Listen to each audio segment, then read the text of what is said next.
Hello viewers, কেমন আছেন? আশা করি অনেক ভালো আছেন। আর এগ্রো পক্ষ থেকে আপনাকে স্বাগতম। ভিডিওর শুরুতেই বলে দিচ্ছি, আজকে আমরা ব্রয়লার মুরগি 720 পিস বাচ্চার ব্রুডিং করেছি এবং ব্রুডিং চলাকালীন অবস্থায় কি কি করণীয়, কি কি করতে হবে এবং কি কি করা যাবে না এবং কোন কোন দিক দিয়ে খেয়াল রাখতে হবে এ বিষয় নিয়ে কথা বলবো। তো ভিডিওর শুরুতেই বলে দিচ্ছি, এই ভিডিওটি ভালো লাগলে একটি লাইক এবং একটি কমেন্ট করতে ভুলবেন না। আর অবশ্যই চ্যানেলটাকে সাবস্ক্রাইব করে পাশে থাকা বেল আইকনে ক্লিক করবেন। সো শুরু করা যাক। আজকে কিন্তু বুড়ার বাচ্চার দ্বিতীয় দিন, মানে বাচ্চা বুড়ার ছাড়ার পর আজকে কিন্তু দ্বিতীয় নম্বর দিন। সেই আজকে একটা সমস্যা হয়েছে, সেটি হলো প্রচণ্ড গরম ছিল, যার কারণে বাচ্চারা সমস্ত পানি খেয়ে এখন পাত্র কিন্তু শুকনো হয়ে গেছে পুরোপুরি। যার কারণে একটা সমস্যা হয়েছে, সেটি হলো যে বাচ্চারা এখন পানি দিলে পুরোপুরি মানে ঘেমে যায়। ঘেমে যাওয়ার ফলে পুরোপুরি মানে ওদেরকে ঘেমে যাওয়ার পরে যে পুরো ভিজে যায়, ভিজে গিয়ে এই ঠান্ডা লেগে যায়। এই সমস্যা হয়েছে আমাদের এখানে, আপনাদেরকে দেখাচ্ছি, একটু দেখবেন। এই যে অতিরিক্ত পরিমাণে পানি পান করার ফলে এই যে বাচ্চাদের এই যে পুরো নলিটা এই পানি দিয়ে ভর্তি। এই প্রচুর পরিমাণে পানি পান করার পরে বাচ্চারা ঘেমে যায়, ঘেমে গিয়ে ওদের অনেক পরিমাণে ঠান্ডা লাগে। এই যে এই ঠান্ডার জন্য ওরা কি পরিমাণে কি করতেছে, এই যে দেখেন একটার উপরে আরেকটা উঠে যাচ্ছে।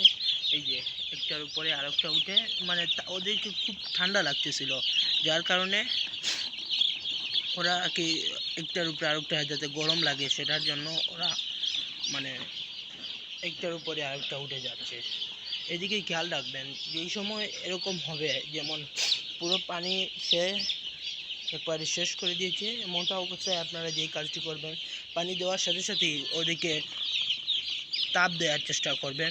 আর যে জায়গায় ওরা মানে এখনও ওই যে এরকম করবে, এক জায়গায় দলা হয়ে বসে থাকবে, ওই জায়গায় একজোট হয়ে বসে থাকবে, ওই জায়গায় ভেঙে দিবেন। ওদেরকে কখনোই একসাথে এরকম একটার উপরে একটা উঠতে দিবেন না, তাহলে ওদের শ্বাস নিতে কষ্ট হবে এবং অনেকেই বাচ্চা মারা যাবে, বুঝছেন? সবসময় চেষ্টা করবেন ওদেরকে তাপ দেওয়ার।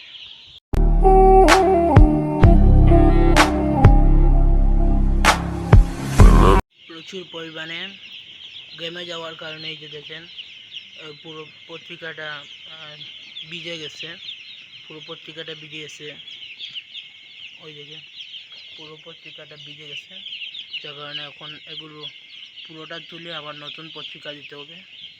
এই যে দেখেন নতুন তুলে ফেলা হচ্ছে, নতুন পত্রিকা দিতে শুরু করে দেব ইনশাল্লাহ। এখন কিন্তু বাচ্চাগুলি স্বাভাবিক হয়ে গেছে, দেখতে পাচ্ছেন আপনারা, বাচ্চাগুলি কিন্তু এখন স্বাভাবিক হয়ে গেছে।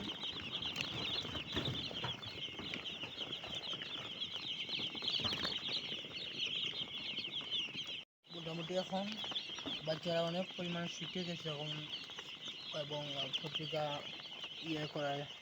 চেঞ্জ করে দেওয়ার কারণে অনেক বাচ্চারা এখন সুস্থভাবে খাবার খাচ্ছে এবং পানি পান করছে।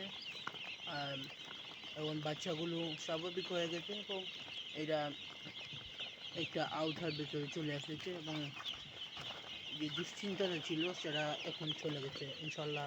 মুরগিগুলো 1 ঘন্টার মধ্যে সুস্থ হয়ে যাবে ইনশাল্লাহ। অনেক পরিমাণে এখন ঠিক হয়ে গেছে।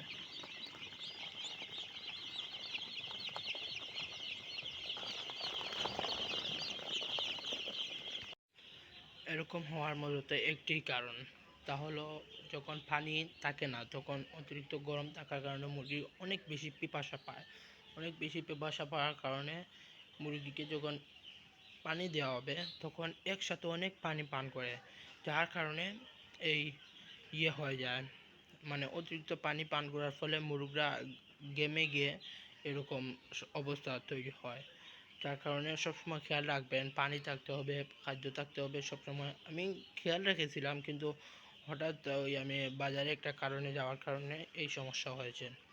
সো এরকম আমি আরও ভিডিও ছাড়বো, কীভাবে ব্রুডিং করতে হয়, কীভাবে ব্রুডিং কতটুকু জায়গার, কতটুকু মুরগির জন্য কতটুকু জায়গা প্রয়োজন এবং কিভাবে করতে হয় এবং বোর্ডিং থাকা অবস্থায় কী কী করতে হবে, না থাকা না অবস্থায় কী কী করতে হবে, এসব বিষয় নিয়ে আমি কিছু ভিডিও বানাবো। যদি আপনারা চান তাহলে কমেন্টে অবশ্যই বলে যাবেন। আর এবং এই ভিডিওটিকে একটি লাইক এবং কমেন্ট করতে ভুলবেন না, এবং লাইক দিয়ে সাবস্ক্রাইব করে বেল আইকনে ক্লিক করবেন।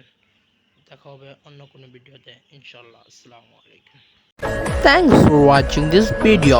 Please like and subscribe.